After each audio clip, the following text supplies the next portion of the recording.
para pues, seguir con este tema, no tanto del PRI, pero seguir con el tema del tema de la Guardia Nacional, porque hoy Dalila Escobar le recriminó al presidente López Obrador que ya ha dicho que los militares regresarían a sus cuarteles en los primeros 6 meses de su gobierno. Le cuestiona, cambió de opinión hasta como en un tono burlón, ya saben, ¿no? Esta reportera de Proceso, reciente reportera de Proceso, porque antes estaba en otro medio de comunicación. El presidente abiertamente, querido Jorge, querido Enrique, le dice que sí cambió de opinión y que no. Es más, ¿qué les parece si vemos y escuchamos este momento interesantísimo y lo platicamos de Bolón Pimpollo? Mencionaba que incluso en campaña de llegar a la presidencia haría que regresaran las Fuerzas Armadas o el Ejército a los cuarteles y que eso le llevaría los primeros 6 meses de su gobierno. ¿Cambió usted de opinión? Sí, sí cambié de opinión ya viendo el problema que me heredaron. ¿Cómo enfrentar el problema de la inseguridad? Sí sabía yo desde el principio y estoy absolutamente convencido que la paz es fruto de la justicia. Y eso es la base de la política de seguridad. El atender a los jóvenes, el mejorar las condiciones de vida, de trabajo de la mayoría de los mexicanos, el combatir la pobreza, el combatir la corrupción, todo eso lo estamos haciendo. El que no se permita la impunidad, pero imagínense qué íbamos a hacer con la Policía Federal, cómo estaba, porque yo creo que sí se sabe, ¿no?, que de la Policía Federal salieron todos los que ahora o están en la cárcel o están acusados o están prófugos por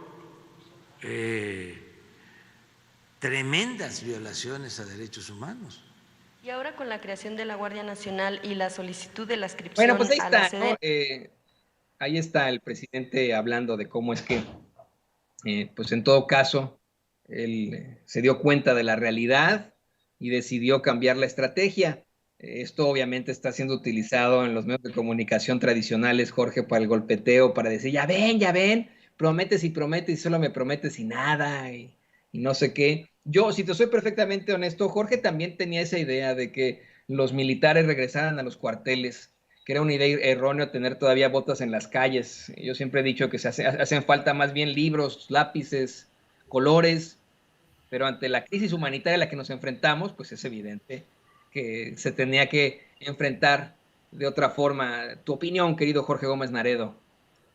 Sí, me parece que hay como varios temas porque creo que han querido simplificar mucho la cuestión de los militares en la calle y dos, esta relación que existe entre el mando de la Guardia Nacional y la Sedena. Es decir, la creación de la Guardia Nacional pues vino a quitar, ¿no? A echar afuera, a eliminar una policía federal que se había creado en muy poco tiempo, pero que se había también corrompido de una forma muy grosera.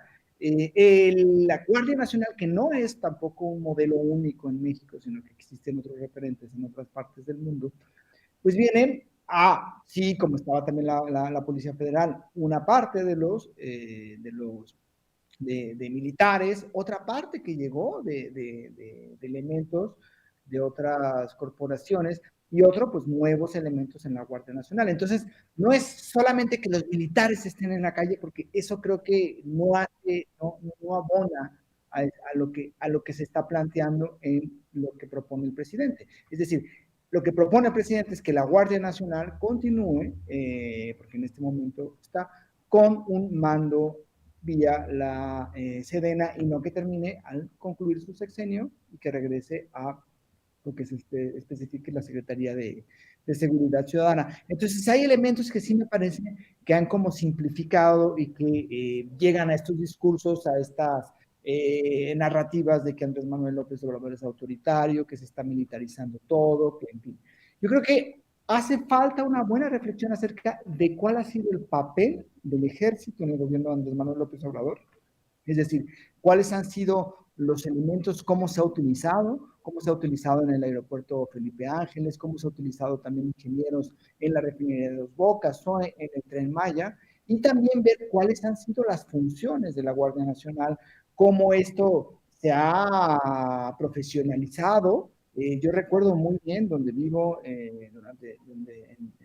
que había, por ejemplo, cerca un hotel, y en ese hotel estaba la Policía Federal, es decir, ahí vivía la Policía Federal en el hotel, ahí estaban las camionetas cercanas, habían rentado un como jacalón donde ponían las camionetas, y eso ha cambiado radicalmente porque ahora hay cuarteles, porque ahora se ha invertido en los cuarteles, en los uniformes, en fin, en la profesionalización, y tampoco tenemos a una constante, que es uno de los argumentos, violaciones a los derechos humanos sistemáticos por parte de la Guardia Nacional, porque también ha habido esta preocupación por el respeto a los derechos humanos. Entonces, sí es un tema evidentemente polémico, como el problema al cual busca solucionar es también un gran problema, que es la violencia que tenemos. Entonces, sí me parece que es una apuesta y que tampoco es que vamos a retirar, ¿no? Como se ha pensado, que hay un cambio en la perspectiva y entonces hay que quitar al ejército, porque el punto no es el ejército, es la Guardia Nacional, que sí tiene elementos del ejército, pero es el mando. Y tenemos también que ver cuáles son las problemáticas de los estados, porque siempre hay una cuestión enfocada solamente a la parte federal, pero las policías municipales están completamente cooptadas, ¿no? O sea, ¿cómo pueden enfrentar las policías municipales a grupos de la delincuencia organizada que los superan por número de personas, que los superan por número de armamento o incluso las propias policías estatales? Entonces, creo que el problema es muchísimo más complejo, pero en estos medios tradicionales han querido simplificarlo y decir, AMLO está militarizando al país y entonces hay que estar en contra de Andrés Manuel, cuando creo que la realidad es muy compleja, tanto en lo que se plantea con la Guardia Nacional, en lo que se ha hecho con la Guardia Nacional y su relación con la Sedena, y en las problemáticas que estamos viviendo, que están muy focalizadas en algunos estados, pero que esa es parte de la violencia que se heredó, que es muy terrible, el proceso que nos dejaron y que dejaron al presidente Andrés Manuel, con todo lo que hubo en los sexenios finales de Vicente Fox, especialmente en el Felipe Calderón y en el Enrique Peña Nieto. Muy interesante esto, Jorge, y quiero, David, que nos